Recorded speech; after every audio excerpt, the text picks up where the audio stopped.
I looked at George Floyd and I thought of Kent State. And I thought of, hey, 50 years ago, we were watching a video where 4 of our peers were getting killed. Now, nothing was as visceral as seeing his face with that foot on it.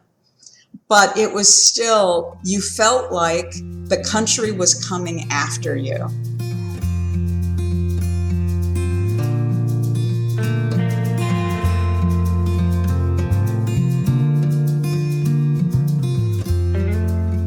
Welcome to Zestful Aging, where I interview thoughtful, inspiring, and influential guests who are making their mark on the world and contributing to the common good. Making your mark, big or small, is creating a legacy, and it's one of the proven ways we can age with vibrance and energy. The Zestful Aging podcast is my legacy. I'm your host, Nicole Christina, psychotherapist and fellow Zestful Ager. Our lovely music is courtesy of Judy Banker, who was a previous guest on Zestful Aging. Find out more about Judy on her website, judybanker.com. And to find out more about this podcast, my web courses, and other offerings, hop on over to zestfulaging.com. I know that everyone is feeling really stressed and anxious right now. We're all unsettled and feel out of control. So I created a free download for you for maintaining mental health based on my 30 years as a psychotherapist. Just go to zestfulaging.com and it is all yours. Well, as always, I've got my little loyal Jack Russell Sparky right by my side. So let's begin. We have a really fascinating interview with you for you today. We're going to talk about current events and a coming of conscience. And as you know, we're experiencing massive challenges with the political climate, racism, and the environment. The BLM protests remind some of us of the 1960s when Americans protested the Vietnam War. And today we're going to speak with writer Rita Dragonette about some of the parallels between now and the resistance to the Vietnam War. Her book, The 14th of September, is a coming of conscience book, and it demonstrates how the war had a profound impact on women as well as men. And here's a short description. In 1969, as mounting tensions over the Vietnam War are dividing America, a young woman in college on an Army scholarship risks future and family to secretly join the anti-war counterculture and is ultimately forced to make a life-altering change as fateful as that of any lottery draftee. Welcome to the show, Rita. Thank you. I'm very pleased to be here. Oh, I'm so glad. And we talked a little bit about your book and the 14th of September and how it has some eerie parallels with what's going on politically right now in our world. Can you talk a little bit about that? Yes, I think that as a foundation, the intention I had with the 14th of September, which was based on experiences that I had during that time frame, late 69 and 70, which was, if you think about it, we had Nixon as a president. We were all questioning for the first time. By that time, all elements of patriotism around the war had been gone. Nobody really remembered the objective other than America had never lost a war before and they weren't going to lose this one. And we felt a lot of things that were happening were pointless and also that we were powerless. In those days, you could not vote until you were 21. And the phrase was that you were too young. You were too young to vote, but not too young to die. I remember that. Remember that, where you could go to Vietnam. And so the whole thing of we had lost, I personally feel like the conscience of my generation was formed, and the character of the generation was formed in the time between the first draft lottery and Kent State, which is what the book covers. And it's because, parallel to today, everything was breaking down. We were civil rights, the beginning of women's rights. All of the things that we knew about our history were gone. We were the first generation to even be allowed to consider that we could change things, but we didn't have the power to do it yet.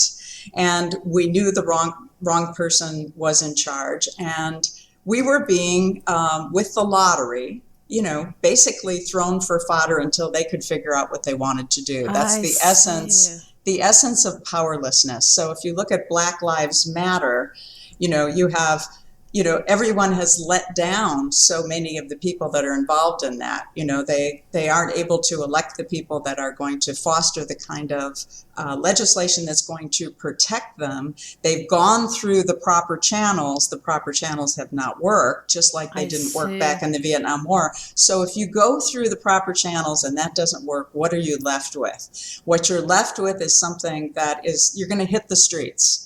If I always say if we had social media back in those days, the war would have ended a lot sooner. But we have it today, and it's being used in different ways for organizing as well as, screaming your positions. So it's interesting to watch the violence. When you talk about parallels, I was actually in the first night of the riots in Chicago that happened about a month and a half ago. It was when they went down Michigan Avenue, which is Chicago's main thoroughfare, and broke windows.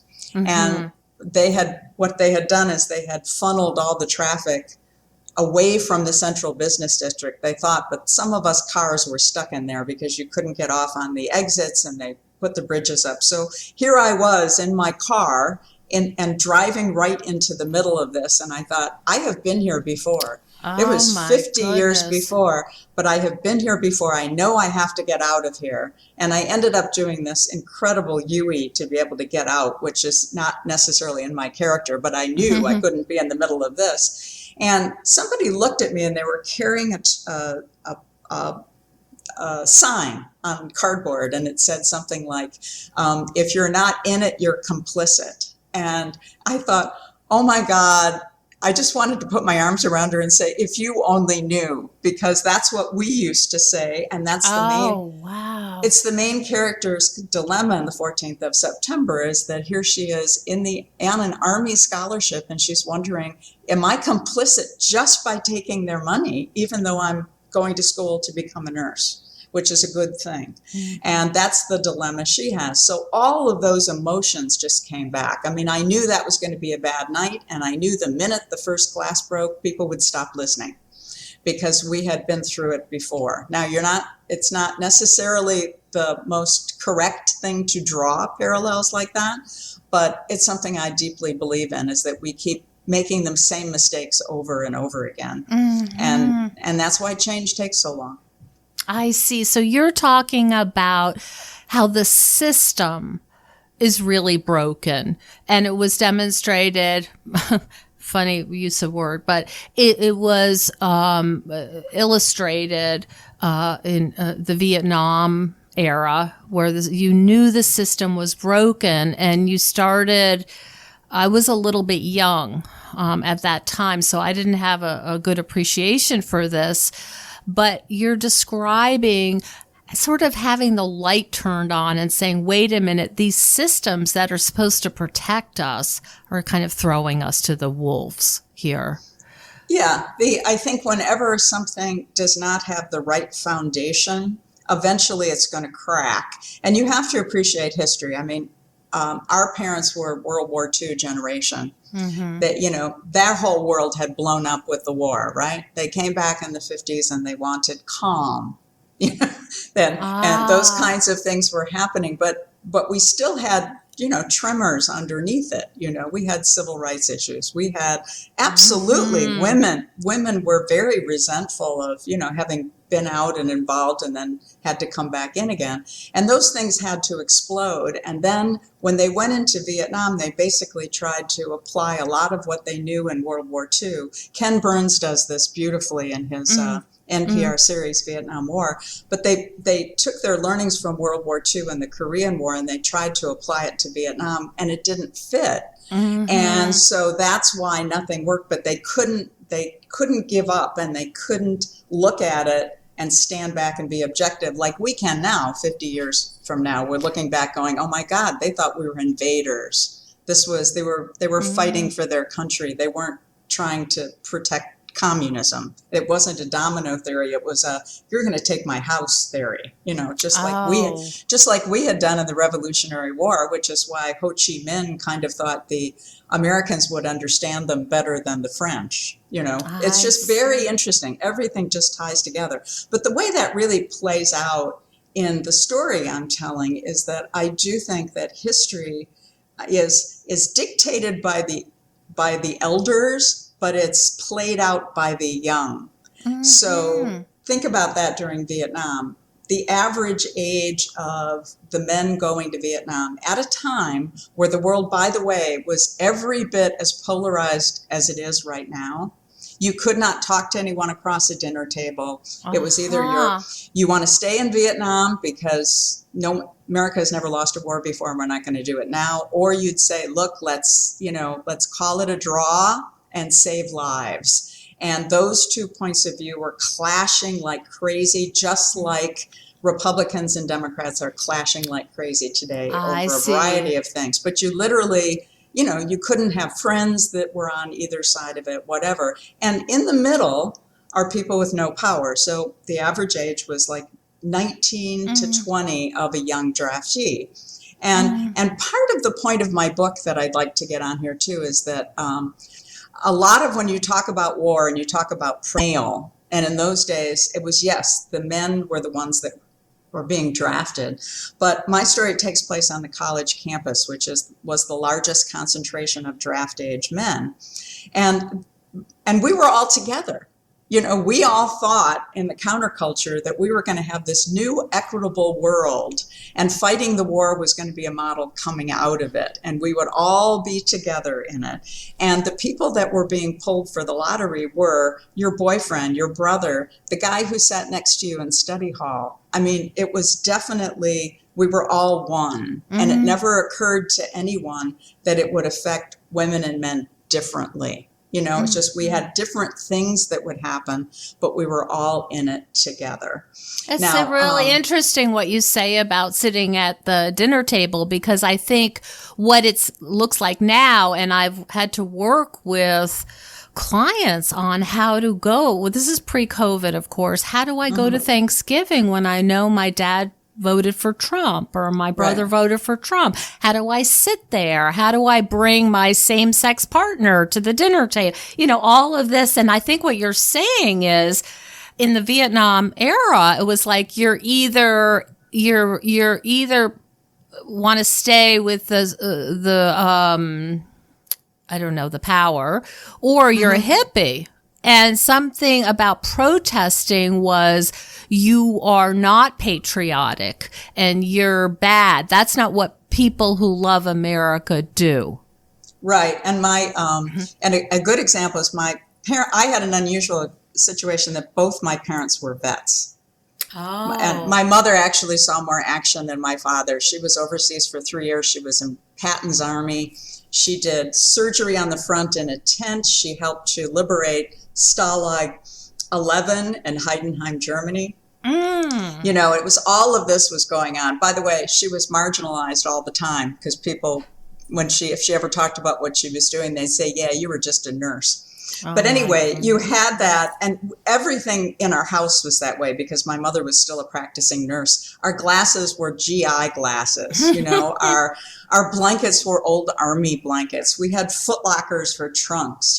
I wore we didn't call ourselves hippies by my time. We were past flower power, but we called ourselves freaks. And I wore my father's Eisenhower jacket. But it was a protest. That's right. over the dinner table, it was, you could not get over that gap that they were 100% patriotic World War II. This is how things are. And they could not see that Vietnam was not the same thing. So you experienced this clash growing up personally. Yes, absolutely. Mm-hmm. And so you see that a lot. I think everyone of my era just listens to some of the things that people are now saying out loud that we have learned over the last 50 years, even if we couldn't completely suppress feelings, there are things you don't say out loud and you don't admit you feel. Back when I was growing up, my father had, he was prejudiced. We used to say prejudice instead of racist. He was prejudiced against all but his own ethnic group. And even that he subdivided into lace curtain and shanty. You know, it was just, it was functionally, so it was, somebody had to be lower than him. He's on one side of the dinner table. On the other side is my mother, who was a child of Danish immigrants. And the Danes are the ones, like King Christian, when the Jews had to wear the gold star during World War II, he wore a gold star. So it was the absolute opposite. And here we were in the middle. And when he'd rant, there were three of us, we would just, you know, you'd alternately sort of scream at something, or you would just leave the dinner table one by one. It was just amazing. And then today, when you go to Thanksgiving dinner, you know, I have some relatives in different parts of the country that are, actually one was a birther, and a real live birther. I couldn't believe it. And you just, every time they try and bait you, you just change the subject, you know? And sometimes you have to work really hard to just say, I'm really enjoying this meal without any conversation about that topic. And that's about the only way you can get away from it. Reminds me of All in the Family, why that became such a hit.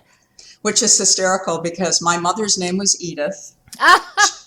Although she was the antithesis of the one that was on it. And my father used to call everyone a meathead. So we actually thought that show was Archie. My father wasn't as boisterous. He was a quiet, shy man, but he had, unless he was drinking, but he had very definite opinions, shall we say, that were born in the ghetto in the south side of Chicago.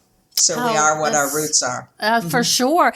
Do you remember as a young girl starting to question, do you remember when that, you know, that sort of veil of innocence was ripped off and you said, wait a minute, this doesn't really make sense to me, and I'm starting to get your own independent thoughts and starting to evaluate things for your own self. Do you remember what that was like and how old you were? Yeah. Well, I think that I had the advantage that we had was we had these two parents at different poles of the dinner table that felt so differently about it. So it was like one had a good idea and one did not, and you could see what it was. They were also different religions, and religion was very big when I grew up, and my father was Catholic and my mother was Lutheran, but so we were raised Catholic, and yet the admirable parent was not that. So we were constantly formed with this, but I do remember, and I can't remember how young I was, but I have always been, my husband used to always say, I'm too logical. Things that didn't make sense to me is prejudice was not logical. It was not logical that somebody would like or not like you because of the color of your skin. Prejudice against religion was not logical. We all had the same God. We were just going about it differently. Your priest can marry and mine can't. You know, it was just that kind of, none of that made logical sense to me. And that's pretty much what my siblings came up thinking too. But it's because we had these two different forces. I feel very bad for the people where both parents were sort of on the wrong side of history and raised children that way. And they probably had their moment of enlightenment, which that is what I call a coming of conscience moment, is they probably had it when they left home.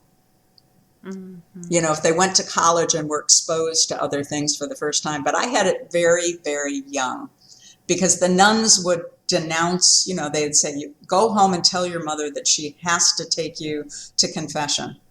And, you know, that's terrifying to tell a 6-year-old, you know, it's like, you can't take on your mother, you know, so all of that conflict, I think, just led to, these things are not logical, and they shouldn't be because they're not logical, you know.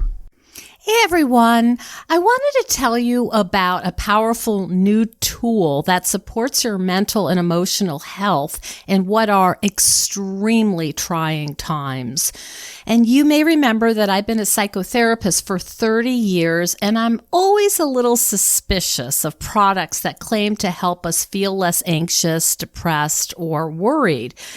But then I was introduced to a new kind of app called Cope Notes, and I have become a big fan.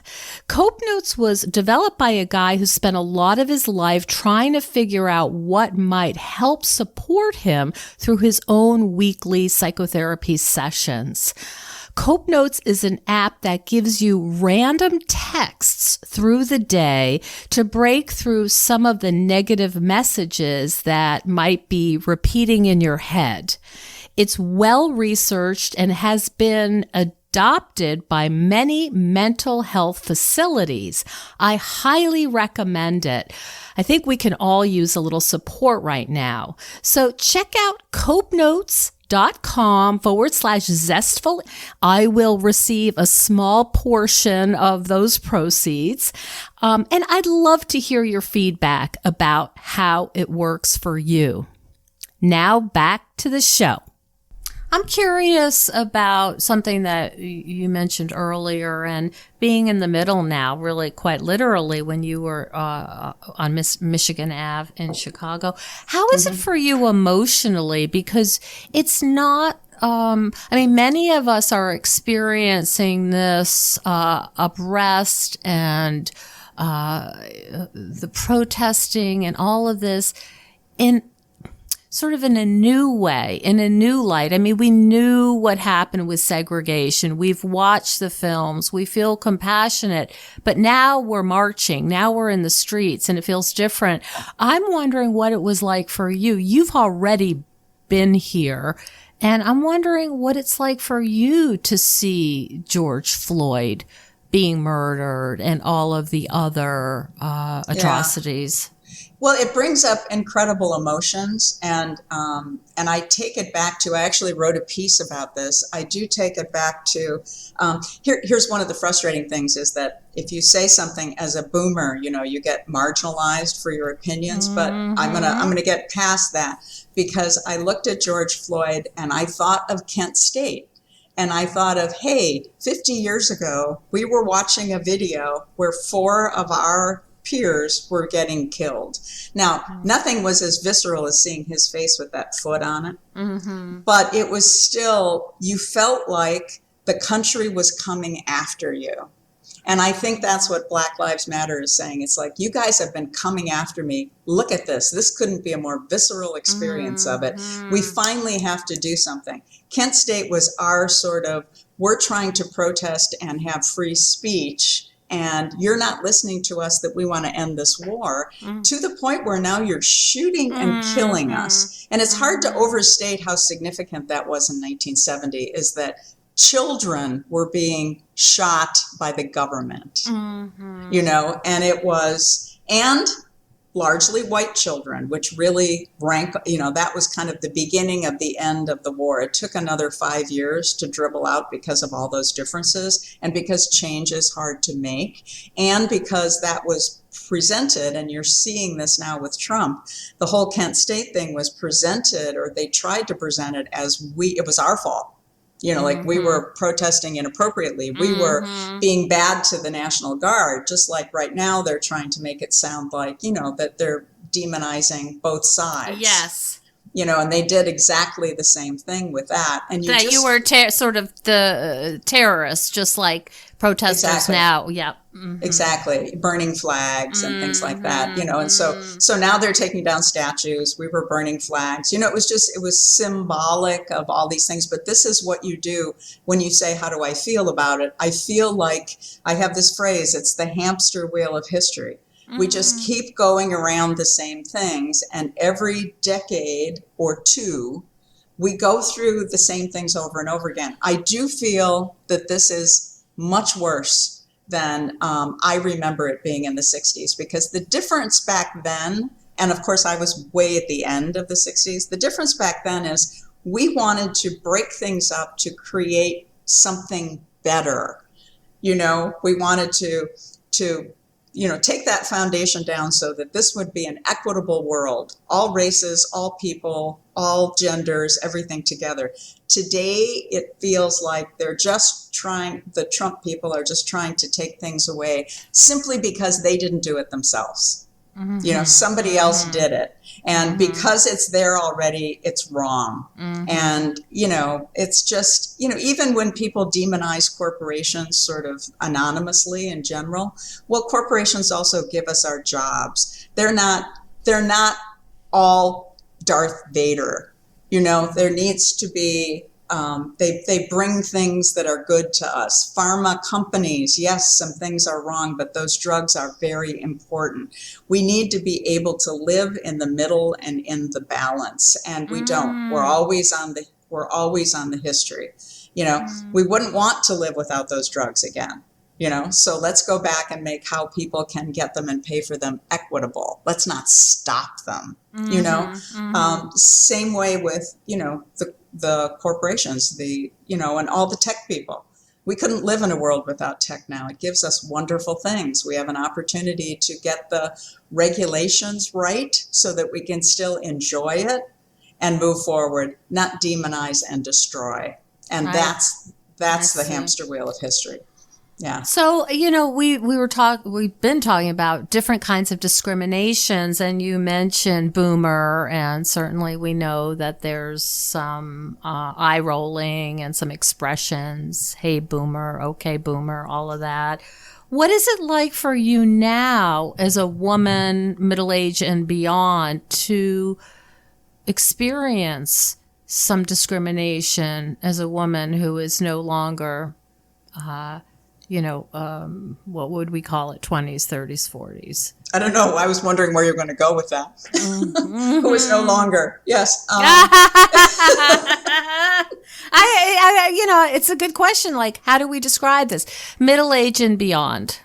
Yeah. It's part of it is amusing. Part of it is very frustrating. And most of it is just me kind of amusingly nodding my head going, well, we asked for it. Because I'm sorry, everyone thinks we do it the first time, but we did do this to our parents. It was the generation gap that came out of my era. We just felt like anything that was done before was not thought through, it was not worthwhile, and it was not relevant. Now there's just so many more things that it's easy to be marginalized again. So it's just, it's again, we're in history. You get to the point where at a certain point you learn from experience of others, and then you reject the experience of others, and then you end up in the hamster wheel of history. Whenever I hear the phrase, okay, boomer, I have a blog, and I even put it on the bottom, and I said, boomers are okay. Because I think we have things to teach, just like, we all got to the point where eventually we decided we started out thinking parents were brilliant. Then we thought they were really stupid. And then as you got older, you thought, well, maybe not so much. maybe they really did know what was going on. And we're in the stupid phase right now, But like I said, you sort of feel like, okay, it's inevitable, and we probably asked for it because that's I remember things I said to my mother, and I can't believe I said it. And I hear those things being said to other people, and it's inevitable. It's the rebellion of youth. And I think we probably were more arrogant than previous people because there were more of us. I actually am very intrigued by my generation. I think because there were more of us, I think we've been through a lot. We came out of school to this chaotic, terrible world of Vietnam, and then we went through a lot of things. And I think anyone who went through that time still has deep in their DNA a desire to go back and finish the job of changing the world. Mm-hmm. And in our later years, our last third, as I like to say it, you always wanted to do it. You wanted to do it through art. You wanted to go back volunteer. You wanted to do these things. And then we get hit with 9/11, the financial crisis, all of these things at once. And you feel very bushwhacked, like now we aren't going to be able to move on and go do those kinds of things. And you're running into attitude. Mm. So it's an interesting generation, And we're dreamers. Go ahead. One of the things that you do now is mentor young writers. Can you talk a little bit about your literary salons? Yeah, I think that rather than say mentor, I think I come out of marketing. I was in public relations for about 25 years, and I learned a lot, by the way, during my anti-war years about how important that your message is correct and it can get through. And when I was working on my first book, The 14th of September, it took a long time because I was working and many other things. And I know how hard it was to get people to take you seriously, and once you came through, to be heard. And as I was putting this all together and moving into publication, other friends of mine were writing their first books. And it'd be like, okay, when are you going to have a reading? And they'd go, oh, how do I do that? I don't even know where to begin. So what I did is I started holding literary salons in my home where I would have a group. I have a pretty stable group of 25 to 30 people that are avid readers and curious about new material and new writers. And new writers don't have to be young writers. They can be 50-year-old debut novelists. They can be older than that. They can maybe have never written a novel. Maybe it's poetry. Maybe it's a short story. It's something like that. But to have an audience and be able to sit very intimately in a room, and it's not a book club because they haven't read your material ahead of time, and you are introducing it to them as if you're in a reading in a bookstore, but it's more intimate. And then you get into incredible conversations. And by the end of those things, these writers have so much confidence, and they also have a better idea of what it is about what they're writing resonates with their readers. Because a lot of times, focus group. Oh yeah, and it's not so much that you rewrite it for that, but you know what to emphasize at different times. I think when you're writing something, you very definitely know what you're trying to communicate, and its list of priorities. These are the most important things, and then there's all these other things, and then you're always surprised when readers come to you, and it's some kind of minor thing that people just responded to. Like I had one woman in an elevator stop me one day and she said, I loved your book, but what I really liked was that even back then there were mean girls. And I saw, because I had Mean Girls in the anti-war thing, and she goes, and there was still Mean Girls. And and we laughed and talked about the rest of it. And I thought, isn't that interesting? I would never have thought that would be something that would be her way into the book, So it's that's why it's so important. And so the literary community, I have to say, is very welcoming. Certainly there's lots of competition, but it's very welcoming. People are always writing articles about writing topics and techniques, and there are workshops everywhere, and writers love to be able to talk to other writers about, here's what I did here, and here's what I see in your writing, and I think if you did this, that might help that problem. So it sounds like that might be a good way for people who have a book in them to start out. I don't know if this is the right terminology, but sort of workshopping their idea and joining one of these salons, if possibly virtually at this point. Is that what you would recommend for people? What I always say to people is, there is no reason to do it alone. We are not in a world where you have to sit in a garret by yourself and write books and throw them in the drawer and hope someday somebody will come out and figure everything out yourself, because there is so much community. And I knew that instinctively because I didn't start writing my book until after I sold my PR agency. And I knew that I'd been a consultant, and I thought, all right, I'm not starting over here. But I'm not starting at the bottom. So what would be the most efficient thing for me to do? And I got involved with a program at the University of Chicago.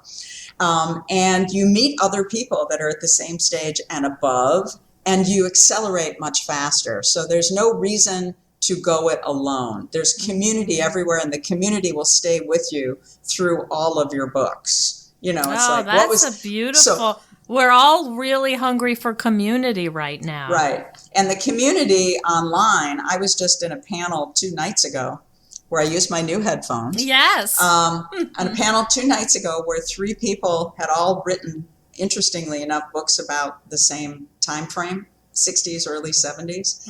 And we were talking to a whole room full of people for various reasons. Some wanted to know how we've had the gall to write a book. How did we start it? Most of them wanted to know about the era we were writing about, and some wanted to know about the technique and the story itself, the characters. How did you get that character? Why did you have Judy do this?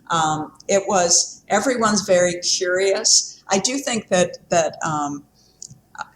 saying I want to write a book someday is something that many, many, many people say. They have no idea how hard it is, but I think it's an aspiration. You don't usually say, I'd like to paint someday. I'd like to, start a company. There are people to do those things, but across all things, lots of people are like, wow, I'd like to write a book someday. And now there's a lot of community that can help you go from, is that a pie in the sky aspiration that makes sense for you and your skills and your interests, or not?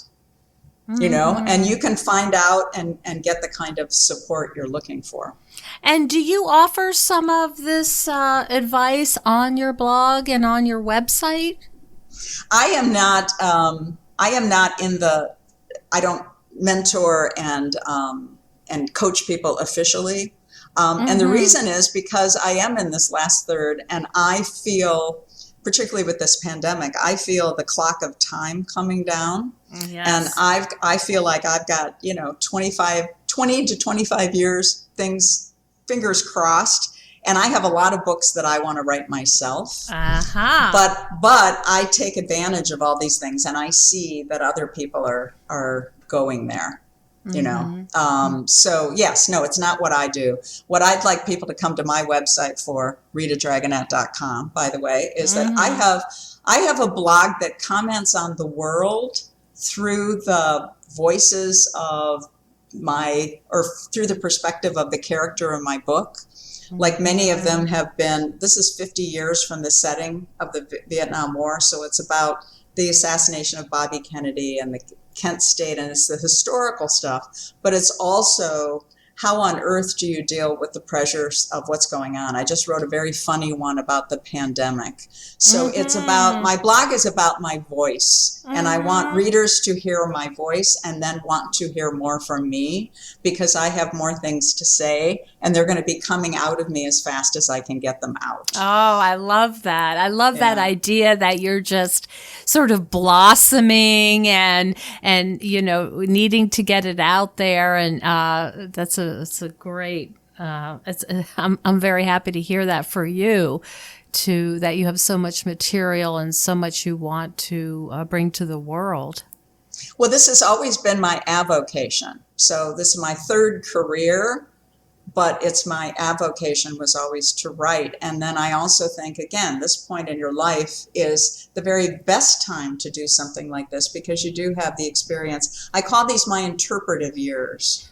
So, I love that. So I can really think about the things that happen, like your question before about the rioting today versus the rioting I've been through that. I can put those things together and see, what is the lesson we learn here? What is the commonality? How can we keep the hamster wheel of history from spinning? Can we just take a wrench and flatten it out so we can get forward and stay forward? That's if I had a legacy, that would be it, is to straighten out that, the wheel of history, and use my personal experience to help people get along it. I think that's really what I'm doing. But that said, what I'm writing is not pedantic. This is the 14th of September is a real life flesh and blood story of a 19-year-old girl who everyone can relate to, because we've all been 19. And it's a coming of age story, but because it happens during wartime and all of these pressures, she has to grow up so fast. It's really a coming of conscience story, because she has to determine her character, not just how she's going to live as an adult, but who she's going to be for the rest of her life. So, and then I'm doing one now with The Generation We Are, that's a contemporary novel that has to do with, it's an homage to The Sun Also Rises, and remember that was expats after World War I in Paris, lost generation looking for meaning, bullfighting and Fiesta Way of Life. And mine is older expats now in the current expat capital of the world, which is San Miguel de Allende, Mexico, who have all come there with their last dream. And the tagline is, and it says everything about what we've been talking about, again, my generation. The working tagline is, for a generation of dreamers, this last one really has to come true. Aha. So if that doesn't get you, then you're too young. That's a hook. Then you're That's a hook. If that doesn't get you, you're too young to be listening to me. So much good stuff, Rita. So much interesting. There's history here. There's personal psychology about how do I navigate this? What do I do about it as a white woman? Where's my place in this? There's so much depth here. Tell our audience where they can find you and where they can follow you. Okay, I am on all of the major platforms. Mm-hmm. So, but I would say go to my website, which is ritadragonette.com, and you'll see Facebook, Instagram, and Twitter. I do a regular blog. If you sign up for my mailing list, like I said, I think I have a unique and witty voice, and hope that you will follow me and then kind of be part of that journey. It also has a page for book clubs.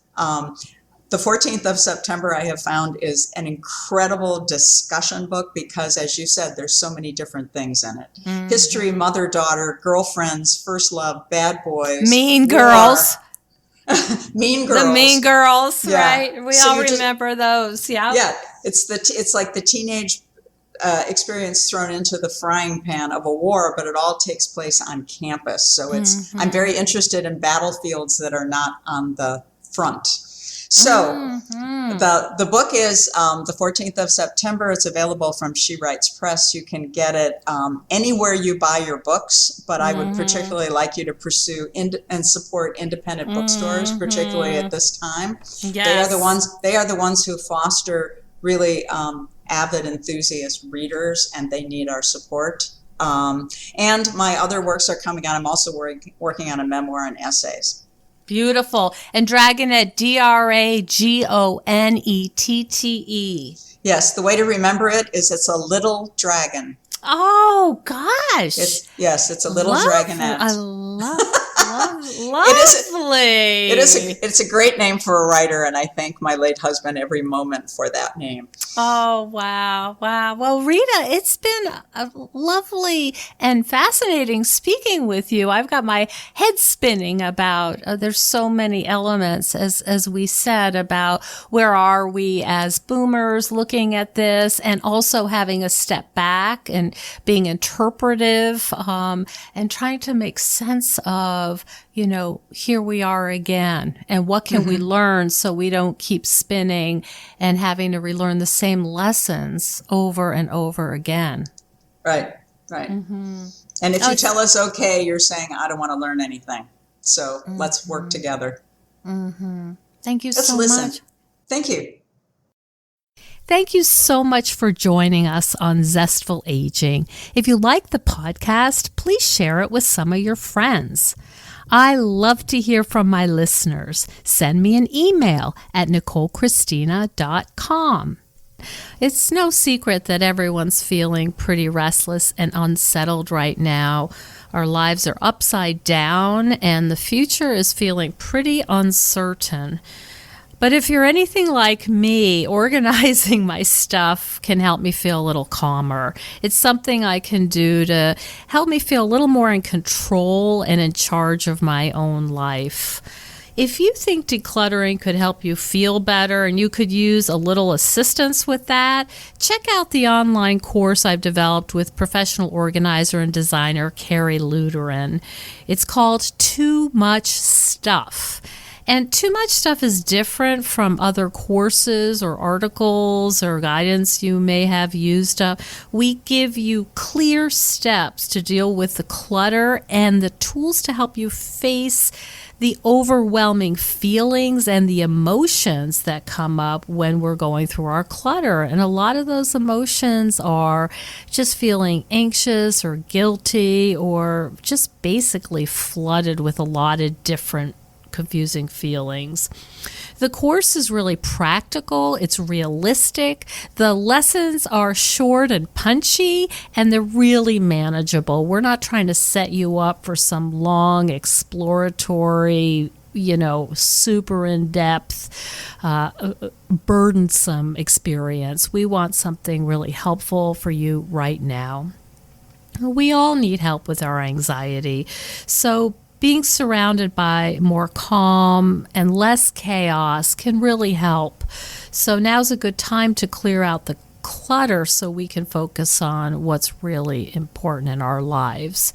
So find out more at zestfulaging.com. You'll see more about this under the web courses tab. If you have any questions, just shoot me an email at zestfulaging@gmail.com. Thanks so much. And stay tuned next week for another interview with a fascinating and inspiring guest.